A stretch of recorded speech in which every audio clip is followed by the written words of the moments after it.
Halo semuanya, perkenalkan saya Desya Marta Nurwias, mahasiswa S1 Pendidikan Sosiologi Fakultas Ilmu Sosial, Hukum dan Ilmu Politik Universitas Negeri Yogyakarta.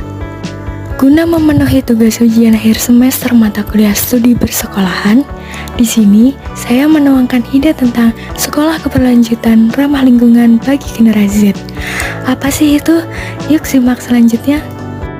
Keberlanjutan merupakan konsep yang mengacu pada kemampuan individu untuk memenuhi kebutuhannya, yang mencakup keseimbangan antara tiga pilar utama, yaitu lingkungan, ekonomi, dan sosial. Nantinya, siswa perlu dipersiapkan agar dapat menghadapi tantangan seperti perubahan tren hidup, kelangkaan sumber daya, dan krisis lingkungan. Oleh karena itu, tidak salah jika sekolah memiliki peran yang sangat penting dalam menciptakan keberlanjutan di masa mendatang. Pendidikan saat ini diharapkan dapat membekali siswa tidak hanya pada aspek kognitif saja, tetapi juga keterampilan untuk beradaptasi dan inovatif dalam menemukan solusi dari berbagai permasalahan. Nah, dengan begitu, siswa memiliki kesempatan dan tanggung jawab untuk berkontribusi dalam mewujudkan sumber daya yang layak bagi kelangsungan hidup manusia. Selanjutnya, sekolah ramah lingkungan.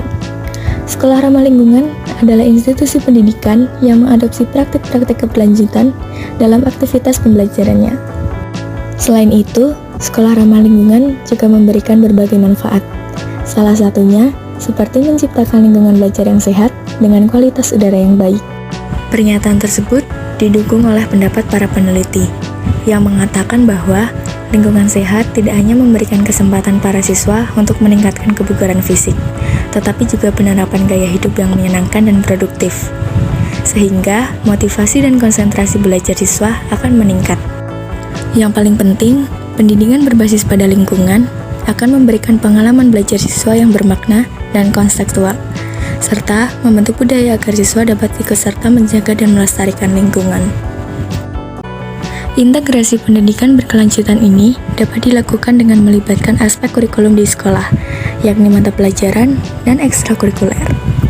Misalnya, pada mata pelajaran sains, siswa akan mempelajari ekosistem lokal dan pentingnya keanekaragaman hayati. Kegiatan pembelajaran tersebut dapat diisi dengan melakukan kunjungan ke cagar alam atau taman nasional untuk mengamati flora dan fauna. Sementara pada ekstrakurikuler, dapat mengadakan kegiatan edukasi yang menggagas isu-isu terkait lingkungan.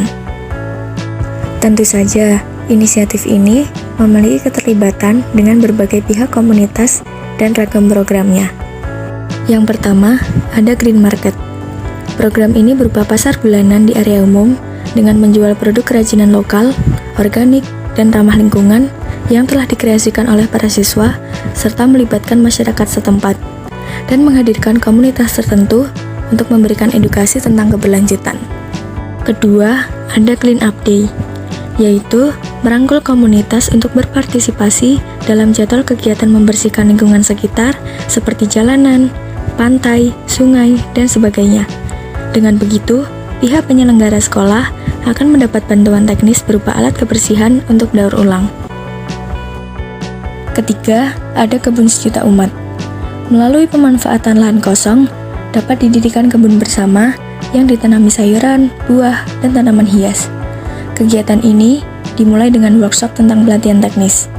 Dalam program ini juga, siswa akan dilatih mengenai pengolahan dan pembagian hasil panen bersama yang dapat menguntungkan dalam nilai rupiah. Terakhir, ada pengelolaan limbah terpadu, yaitu menyediakan dan membiasakan para siswa untuk membuang sampah secara terpisah, baik organik maupun anorganik, serta menjalin kerjasama dengan komunitas untuk melakukan pelatihan tentang pengolahan daur ulang limbah. Sekolah keberlanjutan ramah lingkungan ini memiliki 4 visi jangka panjang. Pertama, menciptakan lingkungan sekolah yang hijau. Kedua, memberdayakan siswa sebagai agen perubahan. Ketiga, mengurangi jejak karbon sekolah. Dan yang keempat, membangun kesadaran dan partisipasi. Dalam mengimplementasikan program, tentu terdapat berbagai tantangan pula, seperti halnya kesadaran lingkungan yang rendah, partisipasi rendah dari komunitas, sering kesulitan mendapatkan dana, kurangnya pengetahuan teknis tentang teknologi ramah lingkungan, kesulitan mengalokasikan waktu, dan kesulitan mengubah kebiasaan serta budaya yang sudah ada. Berangkat dari tantangan yang ada, saya memberikan beberapa opsi solusi. Yang pertama, melakukan kampanye kesadaran lingkungan melalui media sosial, poster, dan sebagainya. Kedua, mencari sponsor dari perusahaan yang memiliki program CSR atau Corporate Social Responsibility. Ketiga, melibatkan komunitas dalam perencanaan dan pelaksanaan proyek. Keempat, menyelenggarakan pelatihan tentang teknologi dan praktek ramah lingkungan. Kelima, menyusun jadwal yang fleksibel untuk kegiatan proyek. Dan yang terakhir, menunjukkan proyek ramah lingkungan sebelumnya untuk menginspirasi dan memotivasi.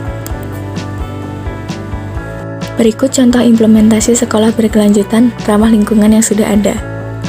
Sekian yang dapat saya sampaikan, semoga masih dapat bertemu di lain kesempatan, dan terima kasih.